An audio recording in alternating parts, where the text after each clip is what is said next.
Sejarah adalah cermin yang memantulkan perjalanan manusia, sederhana namun penuh liku. Demikian kata sejarawan Arnold Toynbee. Mari kita bawa pandangan ini ke belahan bumi yang jarang dikaji, yaitu Peru. Tanah yang menyimpan harmoni Andes, Amazon, dan gelombang samudra. Ketika berbicara tentang Peru, mungkin yang terlintas adalah Machu Picchu, kebudayaan Inca atau gemuruh revolusi politiknya.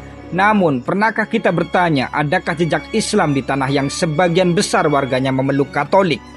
Pernahkah kisah perjalanan pelaut Muslim atau pedagang yang melintasi samudra sampai ke pantai Amerika Selatan? Dalam perjalanan ini, kita tidak hanya akan menelusuri sejarah dan kebudayaan Peru, tetapi juga menyelami bagaimana Islam, meskipun minoritas, menjadi bagian kecil yang memperkaya peradaban budaya Peru.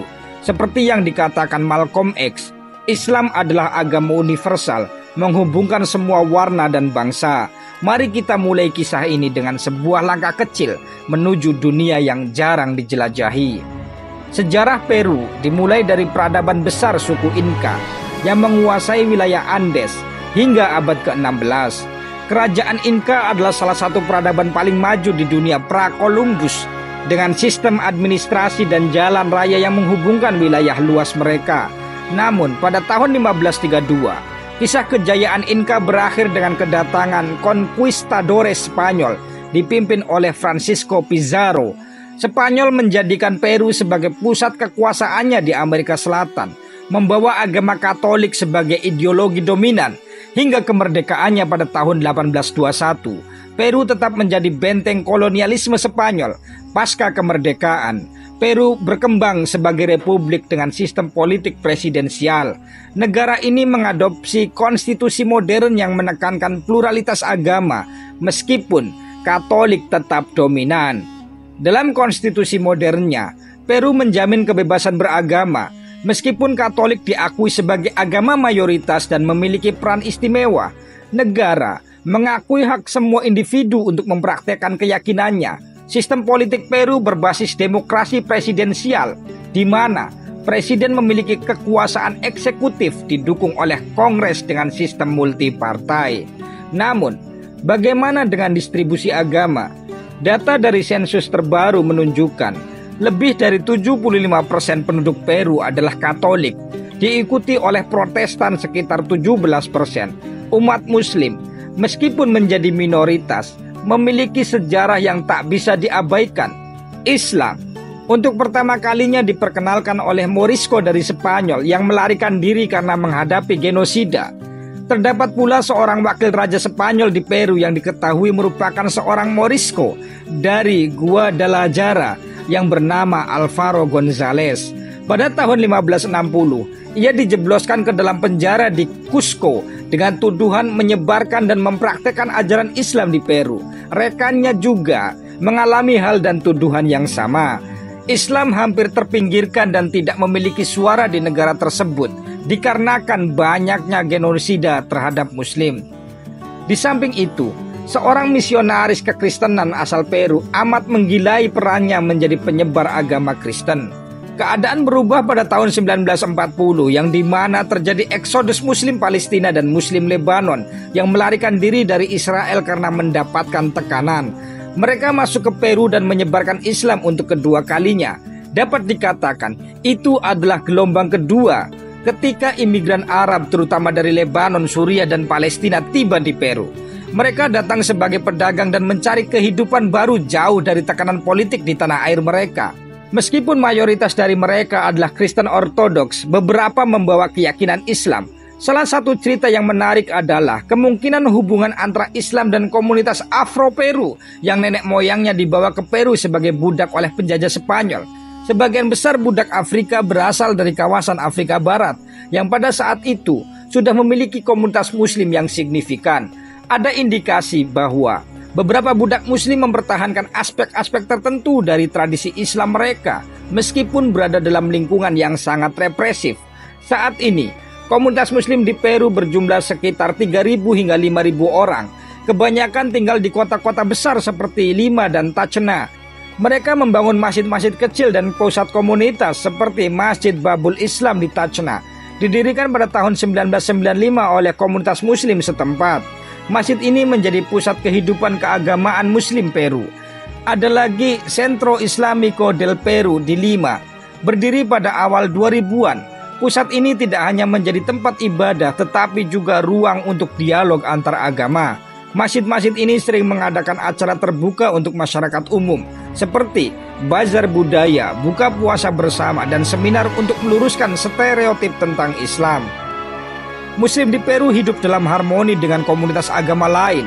Akan tetapi, sebagai minoritas, mereka menghadapi tantangan seperti stereotip, kurangnya pemahaman tentang Islam, dan sulitnya mendapatkan makanan halal.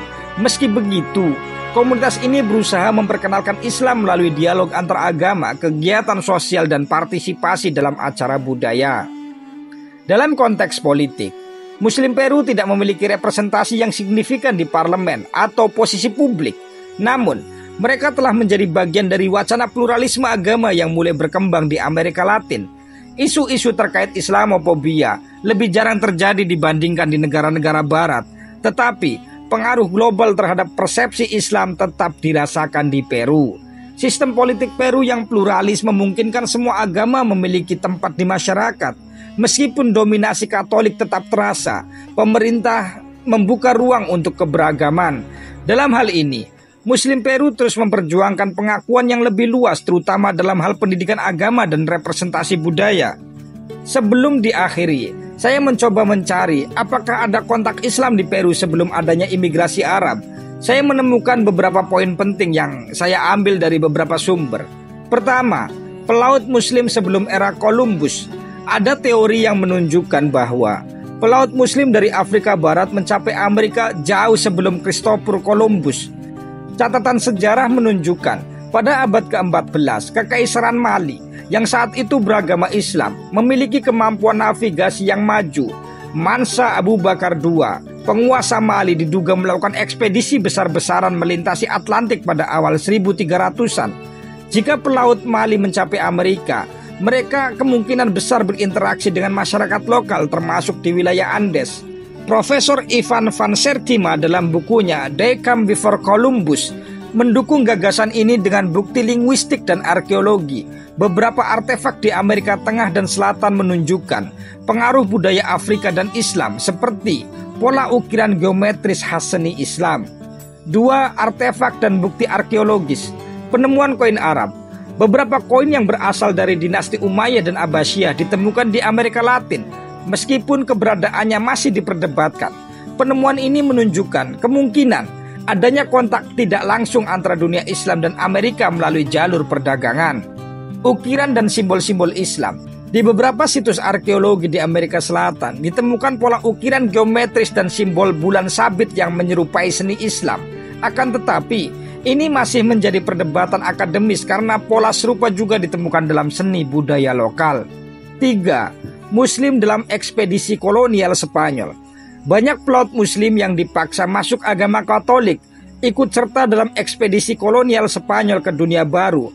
Moriscos, Muslim Spanyol yang dipaksa memeluk agama Katolik setelah jatuhnya Granada pada tahun 1492, seringkali mencari perlindungan di dunia baru untuk melarikan diri dari pengawasan ketat Inkuisisi Spanyol.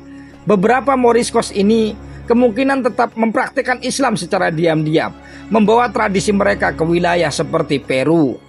4. Tradisi lisan penduduk asli. Ada beberapa tradisi lisan di antara penduduk asli Amerika Selatan yang menunjukkan kemungkinan pengaruh Islam. Beberapa komunitas adat Andes memiliki cerita tentang orang asing berkulit gelap yang datang dari timur jauh sebelum kedatangan bangsa Spanyol.